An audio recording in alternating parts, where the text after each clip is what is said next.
اس کے علاوہ یہ بات بھی یاد رکھو کہ تم اسی جگہ سے روانہ ہو جہاں سے عام لوگ روانہ ہوتے ہیں، اور اللہ سے مغفرت مانگو، بے شک اللہ بہت بخشنے والا ہے، بڑا مہربان ہے۔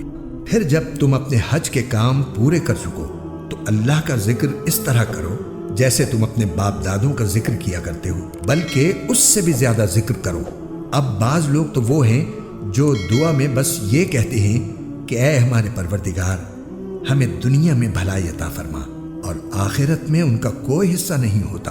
اور انہی میں سے وہ بھی ہیں جو یہ کہتے ہیں کہ اے ہمارے پروردگار، ہمیں دنیا میں بھی بھلائی عطا فرما اور آخرت میں بھی بھلائی، اور ہمیں دوزخ کے عذاب سے بچا لے۔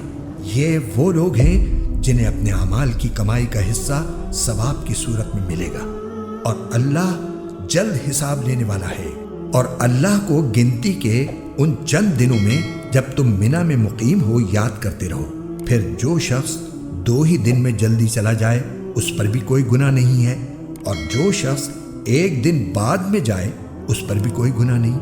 یہ تفصیل اس کے لیے ہے جو تقوی اختیار کرے، اور تم سب تقوی اختیار کرو اور یقین رکھو کہ تم سب کو اسی کی طرف لے جا کر جمع کیا جائے گا۔